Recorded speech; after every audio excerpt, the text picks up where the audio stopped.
Muito obrigado por escolher o Ministério de Vídeo e Áudio do Templo Batista Maranata. Depois de ouvir esta mensagem, visite o nosso site www.tbm.org.br. Nossa igreja oferece discipulado cristão, instituto bíblico e muitas oportunidades para o seu crescimento espiritual. Que Deus o abençoe. Maranata, ora vem, Senhor Jesus.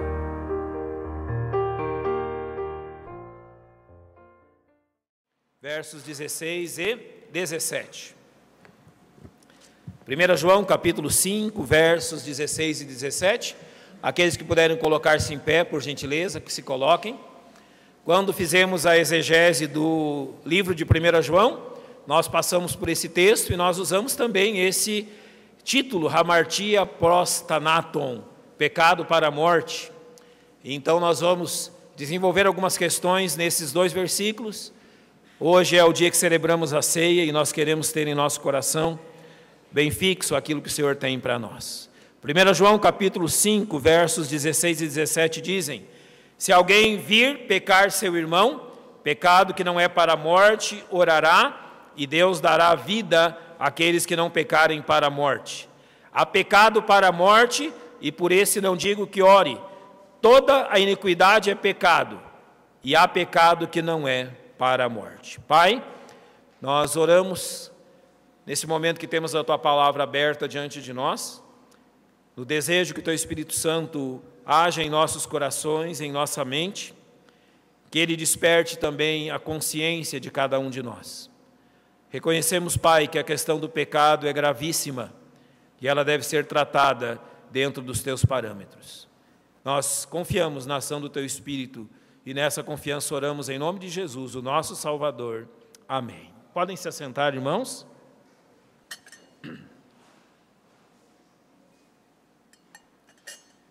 Se há algo que deve chamar a nossa atenção nesse texto, é como o pecado é maligno.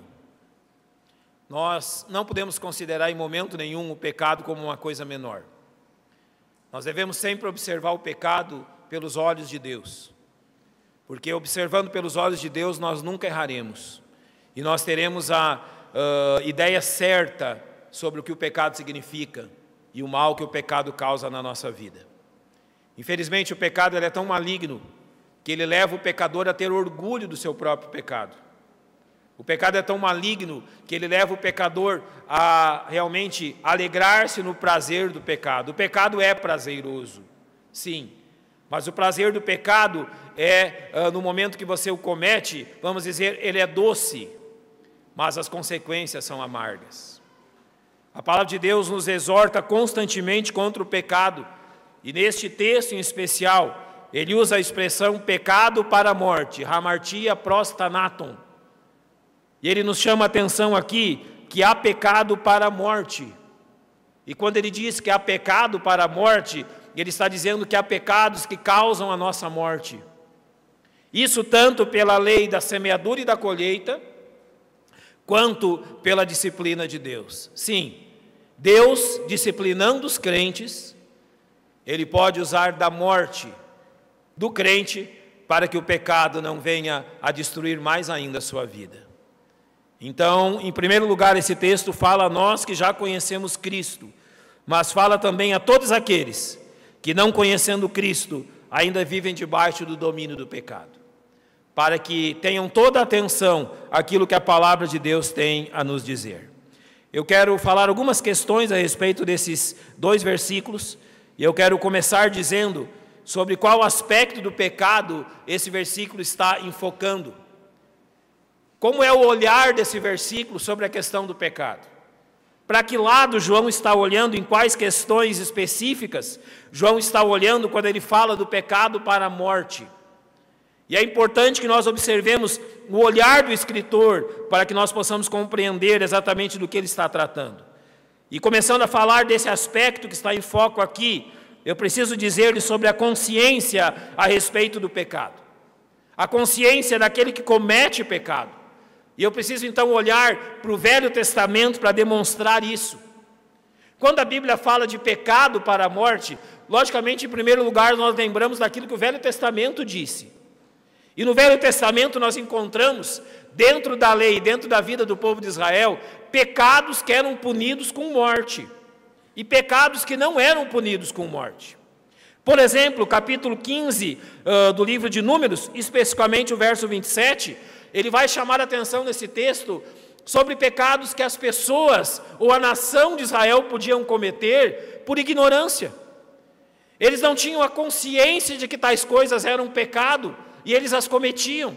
Então observe o que diz o verso 27 sobre essa atitude. E se alguma alma pecar por ignorância, para expiação do pecado oferecerá uma cabra de 1 ano. Então havia expiação pelo pecado por ignorância. Se você estava cometendo um pecado que a lei condenava, mas você que não tinha conhecimento daquilo, a lei estabelecia uma expiação, um sacrifício por aquele pecado. Mas observe o verso 30, quando ele trata de um outro aspecto disso, ao dizer assim: mas a pessoa que fizer alguma coisa temerariamente, quer seja dos naturais, quer seja dos estrangeiros, injuria o Senhor, tal pessoa será extirpada do meio do seu povo. Quando ele diz temerariamente, ele diz atrevidamente, conscientemente do que está fazendo. Então, pecado para a morte existia dentro da lei e na vida do povo de Israel no Velho Testamento. Quando a pessoa cometia um pecado que era algo consciente, algo realmente uma atitude de atrevimento contra Deus, ele era punido com a morte. Então, aquilo que João está falando não é algo estranho à palavra de Deus. Não é algo estranho ao povo de Deus que viveu desde o Velho Testamento. Há exemplos que a palavra de Deus mostra, como por exemplo no verso 34 de Números 15, quando ela diz: e o puseram em guarda, porquanto ainda não estava declarado o que se lhe devia fazer. Havia momentos que eles simplesmente não sabiam o que fazer. Então o Senhor precisava falar-lhes dessa questão e mostrar-lhes o que havia ou não de ser feito. Então, aqui a gravidade do ato é levada em conta, mas também a consciência de estar se praticando tal ato quando ele era cometido de forma deliberada e consciente. Então, nós aprendemos um fato olhando para isso. É a forma que Deus trata com uma pessoa que peca deliberadamente. É a forma que Deus trata com o seu filho, quando ele sabe o que está fazendo e mesmo assim faz. É a forma que Deus age conosco quando nós pecamos sabendo que aquilo é pecado, sabendo das consequências da nossa atitude e muitas vezes nos iludindo como se Deus não fosse dar valor algum, não prestar atenção nisso. O que nós aprendemos disso é que sim, Deus presta muita atenção à nossa vida, Deus presta muita atenção ao motivo que fazemos as coisas. Então, há um primeiro aviso na palavra de Deus. O crente não deve pecar deliberadamente, ou seja, o crente não deve cometer atitudes pecaminosas conscientemente, porque Deus está prestando atenção com isso. Nós observamos as crianças cantarem nessa noite, parece bem infantil, e é uma linguagem infantil, não é? Cuidado o olhinho que vê, cuidado o boca o que fala, cuidado mão o que pega, cuidado o pé onde pisa. Mas sabe, essa é uma forma infantil de falar algo que é muito sério. Nós estamos transmitindo isso a elas, e na linguagem que elas entendem, dizendo: olha, tenha cuidado. Os seus olhos não podem pecar deliberadamente. A sua boca não pode pecar deliberadamente. As suas mãos e os seus pés não devem pecar deliberadamente. Além de cometer o pecado deliberado, ou seja, sabendo o que está fazendo, o Velho Testamento nos chama a atenção sobre a atitude de cometer um pecado deliberadamente, consciente do que estamos fazendo e ainda encobri-lo. Então a palavra de Deus agora ela vai além ao dizer-nos que nós podemos cometer pecados deliberadamente, ou seja, conscientes do que estamos fazendo e ainda encobri-lo. Talvez o fato mais conhecido, ou os dois fatos mais conhecidos disso, dentro do Velho Testamento, ocorreram com Acã e com Davi. Acã havia visto seu povo ser derrotado e 36 homens serem mortos, mas mesmo assim, tendo culpa por essa questão que aconteceu, ele preferiu manter seu pecado encoberto. Ele viu a sua tribo ser envergonhada, ele viu o seu clã ser envergonhado, seu pai e seus irmãos serem envergonhados, Ele viu a sua família ser envergonhada e mesmo assim manteve o seu pecado encoberto, até que ele foi obrigado a reconhecê-lo. Mas quando Acã fez isso, de reconhecer o seu pecado, já era tarde demais. E Josué 7,20 diz: e respondeu Acã a Josué e disse: verdadeiramente pequei contra o Senhor Deus de Israel, e fiz assim e assim. Só que ele já havia pecado para a morte. E ele sofreu a morte física por causa do seu pecado. O povo apedrejou a ele e aos seus. Necessitava? Não. Era apenas uma capa e algumas barras de metal. Não sabemos dizer exatamente quanto valiam, mas valiam com certeza muito menos do que a vida dele e da sua família. O pecado encoberto de Acã levou à morte. Já quando nós observamos Davi, ele havia adulterado com Batseba, mulher de Urias. Ele havia agido para que Urias fosse morto na frente de batalha. No seu adultério com Batseba, ela concebeu um filho. E Davi encobriu tudo isso. O filho que ele teve com Batseba morre. Mas em nenhum momento você vê Davi disposto a reconhecer o seu pecado consciente. Em nenhum momento você vê Davi disposto a reconhecer as suas falhas. Então Deus precisa enviar o profeta Natã. Natã vai conversar com Davi e Natã conta uma história para Davi. Ele diz que um homem tinha muitos rebanhos, mas o seu vizinho apenas uma ovelha. Ele estava falando das esposas, das mulheres que Davi possuía, mas que Urias tinha apenas a sua esposa. Então, quando veio alguém alegrar-se com o vizinho, ao invés de pegar um dos seus cordeiros para oferecer aos seus visitantes, ele vai e toma a única ovelha daquele vizinho. Davi se ira contra isso, e ele se ira realmente sinceramente. Davi diz: olha, ele vai ter que pagar tantas vezes mais pelo que ele fez. Ele está irado ao ver aquela história. E de repente Natã se volta para ele e diz assim: pois Davi, tu és esse homem. Ele havia pecado conscientemente, havia encoberto o seu pecado e agora sofre as consequências. Pecado encoberto causa isso. E aqui, no caso de Davi, o pecado para a morte atingiu o seu filho. Ele e Batseba, o filho que tiveram, morreu. Então nisto, a Bíblia está mostrando que pecar deliberadamente, pecar conscientemente e ainda esconder o pecado não é bom negócio. Não é assim que nós devemos agir. Certa vez, eu conversando com um crente, não é de Goiás, não é daqui, ele havia conscientemente pecado. Suas atitudes foram conscientes. Aquele homem sabia o que estava fazendo. Ele sabia das suas atitudes. Ele inclusive conhecia a Bíblia, sabia de quais seriam as consequências. Ele sabia que aquilo atingiria a sua família, a sua igreja, atingiria a sua vida, mas mesmo assim o fez, consciente de tudo o que estava fazendo, e além de ter feito conscientemente, ainda encobriu de todas as suas atitudes.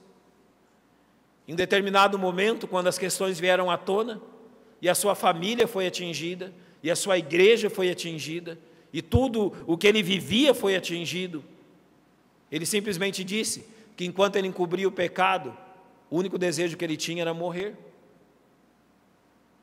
Pecado para a morte.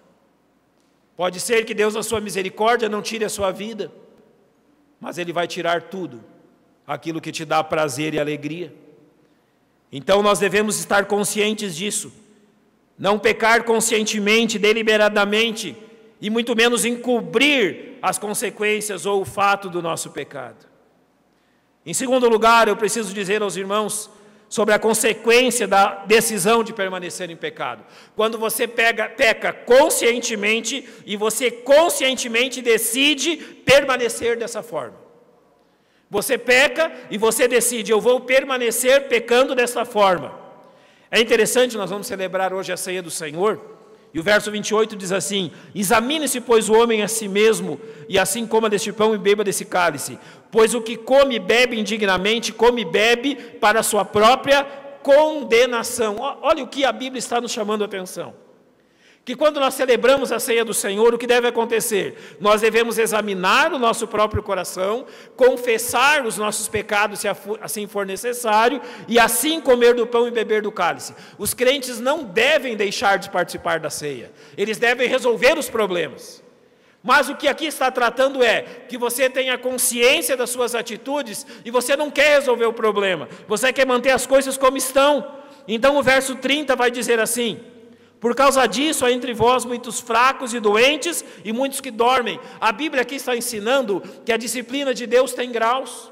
Quando nós pecamos conscientemente, encobrimos o nosso pecado e decidimos permanecer com as coisas assim, o primeiro grau de disciplina que Deus traz para a nossa vida é fraqueza espiritual. Você já perdeu a alegria de estar na casa de Deus? Você já perdeu a alegria de ler a Bíblia? Você já perdeu a alegria de orar ao Senhor? Em suma, você já perdeu a alegria da salvação? É um primeiro aviso. É Deus lhe avisando que as coisas não estão certas. É Deus lhe avisando que há coisas a consertarem. Se nós não damos ouvidos a isso, o texto diz: e há entre vós muitos fracos e doentes. Sim, Deus pode tocar no nosso corpo físico para chamar a nossa atenção. Deus pode trazer doença, e notem, eu estou dizendo aqui, eu não estou dizendo que todo crente que fica enfermo é por disciplina de Deus, mas eu estou dizendo que, sim, Deus pode usar da doença para nos disciplinar. E se mesmo assim nós não dermos ouvidos àquilo que Deus está dizendo, Ele diz: e muitos que dormem. Sim, se Deus trouxe a fraqueza espiritual e nós não acordamos, se Deus trouxe a doença física e nós não despertamos, Ele pode sim tirar a vida dos seus filhos, para que isso sirva de exemplo e para que este filho não envergonhe o nome do Senhor Jesus Cristo. É triste dizer isso, e com isso eu não estou dizendo que todo crente que perde a sua vida o perde por disciplina, mas talvez mais crentes do que nós pensamos perdem a sua vida por disciplina. Nós não podemos julgar, mas podemos entender que Deus faz isso. Em 1 Coríntios capítulo 5, versos 1 a 5, nós temos um exemplo. Paulo nos informa que havia um homem na igreja que praticava adultério, e que nem mesmo a igreja se importou com aquilo. Então no verso 5 está escrito: seja este tal entregue a Satanás para a destruição da carne, para que o espírito seja salvo no dia do Senhor Jesus. Aqui nós entendemos que enquanto estamos em comunhão com a nossa igreja, nós temos a proteção do Senhor por esta comunhão. Nós temos as orações da igreja em nosso favor, nós temos a intercessão da igreja em nosso favor, nós temos as mensagens, os estudos, a oração coletiva da igreja em nosso favor. Mas quando conscientemente pecamos e decidimos permanecer no pecado, nós perdemos toda essa proteção. Então o que o texto está dizendo aqui é que tal pessoa, a sua vida, o seu corpo, estariam sem essa proteção, e que Satanás poderia sim destruí-lo pelas consequências do pecado. Consciente, mantendo a decisão de viver assim, é o preço que ele pagaria e perderia a sua própria vida. Isso também é pecado para a morte, porque o pecado termina por ceifar a vida do crente, e muitas vezes de forma extremamente triste. Uma terceira questão a ser citada: como a igreja age para com aqueles que decidem permanecer em pecado? Se alguém comete pecado conscientemente, se ele decide conscientemente, por sua vontade, permanecer nesse pecado, como a igreja tem que reagir? Eu creio que eu primeiro devo dizer que há um objetivo principal na ação da igreja, que é restabelecer o irmão em pecado, demonstrando amor e preocupação com a sua situação. A igreja não é um exército que deixa os seus feridos para trás. A igreja não é um exército que deixa os seus soldados que não podem mais lutar para trás. A igreja é um exército que carrega aqueles que estão feridos. A igreja é um exército que ama aqueles que estão feridos, mas infelizmente nem sempre é assim. O que Deus nos manda é isso. que encontrando um irmão que decide viver em pecado, consciente, que a igreja trabalhe para que ele seja recuperado. Observe o que diz Mateus 18,15: se teu irmão pecar contra ti, vai e repreende entre ti e ele só, e se te ouvir, ganhaste a teu irmão. Esse é o objetivo sempre, ganhar a nossos irmãos, jamais perdê-los. É tão difícil ganhar alguém para Cristo, mas é tão fácil perder um irmão de igreja. É tão difícil trazer alguém das trevas para a luz, mas às vezes uma só palavra faz com que perdamos aqueles que estão aqui dentro. Por isso a Bíblia nos chama a atenção sempre para os ganharmos. 2 Tessalonicenses capítulo 3, versos 14 e 15 diz: mas se alguém não obedecer a nossa palavra por esta carta, notai o tal, e não vos mistureis com ele, para que se envergonhe. Todavia, não o tenhais como inimigo, mas admoestai-o como irmão. Nenhum crente que decide pecar e viver em pecado por sua decisão é inimigo da igreja. Não são nossos inimigos. Claramente Paulo diz: tratai-o como um irmão. Paciência e amor é o que a palavra de Deus nos está chamando a agir. Então a igreja não trata como um inimigo, a igreja sempre ama, e quando a igreja disciplina, ela o faz com grande dor, mas com grande amor. Quando a igreja precisa admoestar um irmão e precisa discipliná-lo, é grande a dor no coração da igreja, mas é sempre para o bem e para ganhá-lo. Então, o que fazer? Em primeiro lugar, irmãos que não dão ouvidos à exortação. Observe o que diz o verso 17 de Mateus 18. E se não as escutar, diz-o à igreja. E se também não escutar a igreja, considera-o como um gentio e publicano. Gentios e publicanos eram aqueles que não pertenciam à nação de Israel. E especificamente os publicanos eram judeus, que eram cobrador de impostos e considerados traidores. Então, se a igreja percebe um irmão que peca voluntariamente, conscientemente, e que decide manter-se em pecado, aqui a Bíblia está nos exortando a realmente manifestar, ou seja, exortá-lo diante do amor de Deus, para que ele não faça isso. Mas se ele prefere fazer isso, então a igreja precisa tomar uma atitude. O que acontece? Se alguém está agindo como um incrédulo, então ele precisa ser considerado um incrédulo. Olha, vou fazer em fevereiro 42 anos na Igreja Batista. Antes de ser consagrado ao ministério em minha igreja, muitas vezes presenciei isso, e tantas outras vezes no ministério tive que agir assim. Eu reputo que não há dor maior para uma igreja do que ter que considerar um irmão como incrédulo. Porque nós não é simplesmente dizer ao nosso coração que eu vou deixar de amá-lo. Não tem como. Nós continuamos amando, continuamos nos preocupando, e infelizmente continuamos sofrendo quando irmãos em pecado não querem voltar para o Senhor. Eu reputo que os momentos mais tristes do ministério e da vida da igreja é quando precisamos fazer isso, pela dureza de coração, pela falta de consciência daquele filho de Deus que não quer abandonar o pecado.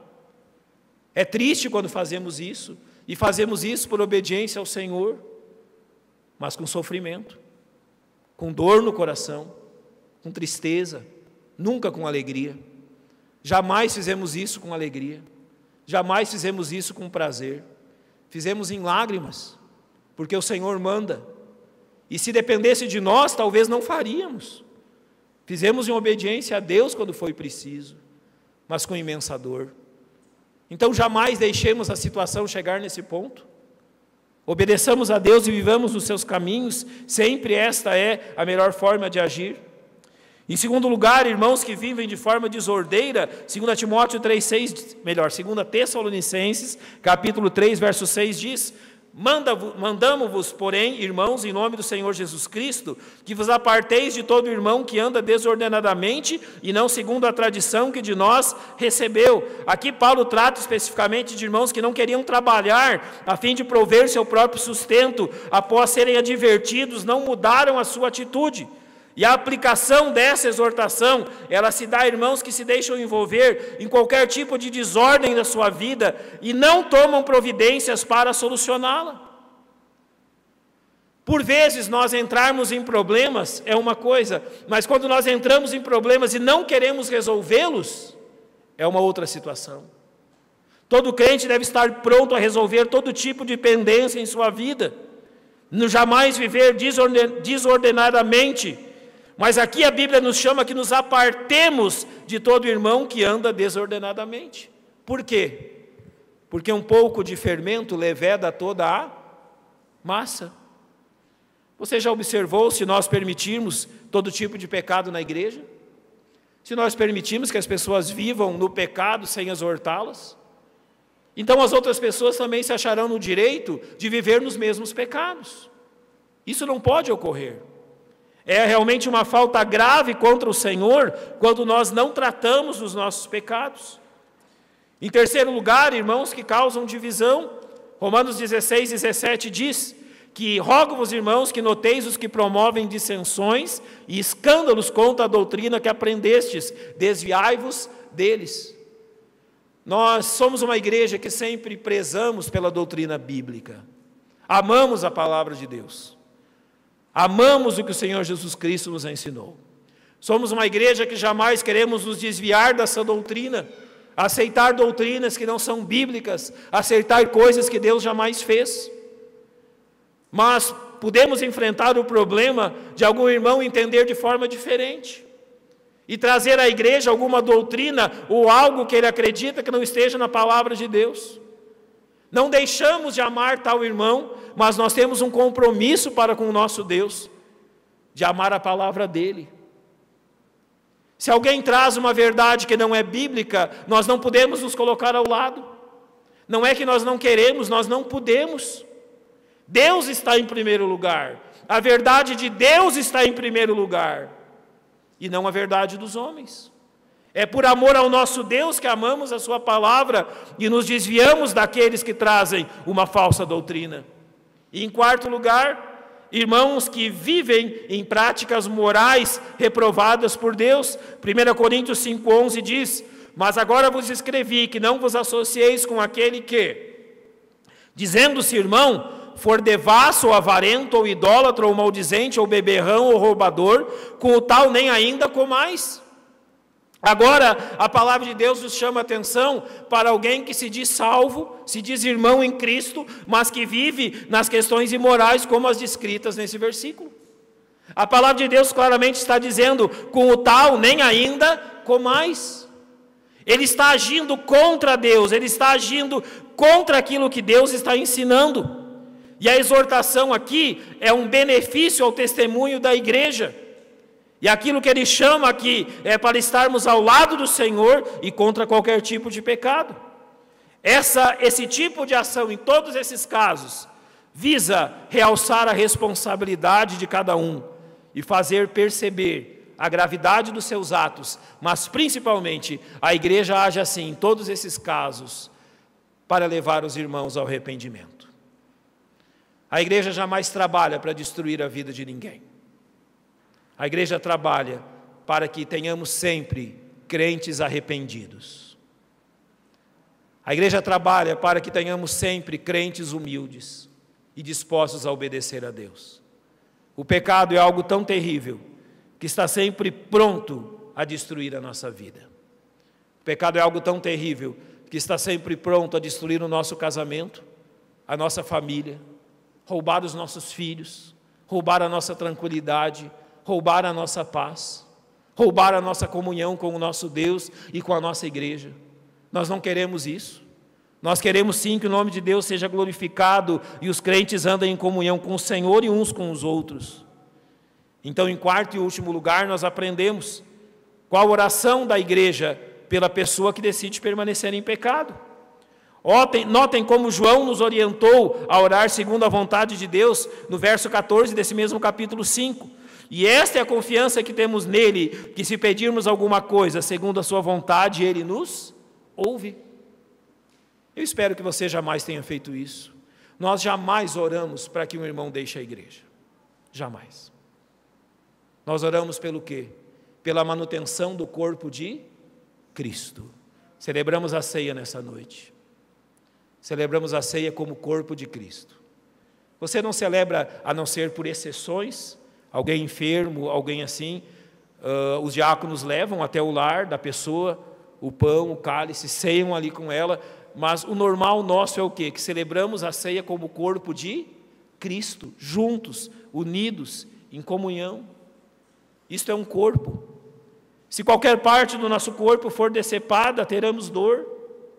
Então nós nos alegramos e sofremos junto com o corpo. E a nossa oração a Deus sempre é essa, que Deus nos mantenha juntos e unidos na vontade dEle. Agora, a vontade de Deus para a pessoa que decide permanecer no seu pecado, também é que ela se arrependa e seja restaurada. Observe Provérbios 28:13. O que encobre as suas transgressões nunca prosperará, mas os que a confessam e deixam alcançará o quê? Misericórdia. Não é isso que a celebração da ceia nos lembra?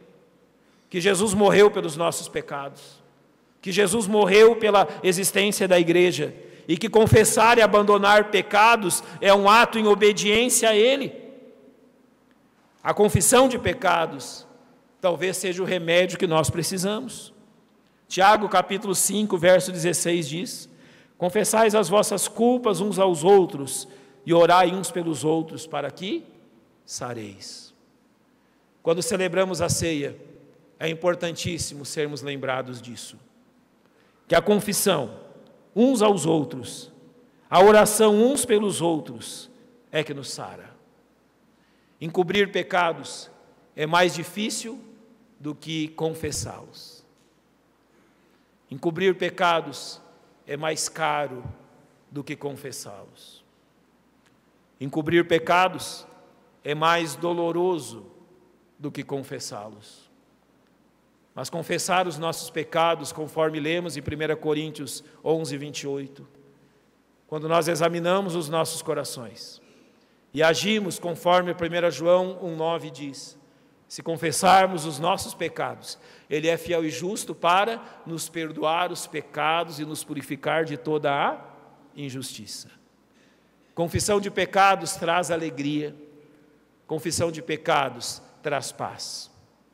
Nesse dia que celebramos a ceia, que sejamos todos relembrados disto, que sejamos todos relembrados do fato que Deus nos deu o Espírito Santo para chamar a nossa atenção e nossa consciência. Por vezes nós falamos assim, a minha consciência pesa, a minha consciência me acusa, mas Deus já deu um remédio bendito, se confessarmos os nossos pecados. Por vezes podemos dizer, olha, Deus, Ele está pesando a sua mão sobre mim, mas Deus já nos deu o remédio também, se confessarmos os nossos pecados. E talvez você que está nessa noite conosco, que jamais confessou os seus pecados a Deus, e nem reconheceu a Jesus Cristo como seu único e suficiente Salvador, Deus também já lhe deu o remédio, se confessar os seus pecados e crer em Cristo, você será salvo. Então esse é o caminho que Deus nos manda seguir, esse é o caminho que Deus nos manda andar em comunhão com Ele. Que ao celebrarmos a Santa Ceia nesta noite, o Espírito Santo nos lembre disso e nos conduza nesse bendito caminho, de termos tudo entre o nós e o nosso Deus desimpedido e limpo, para que provemos das suas bênçãos e do seu cuidado. Vamos fechar os nossos olhos, vamos orar, toda a igreja.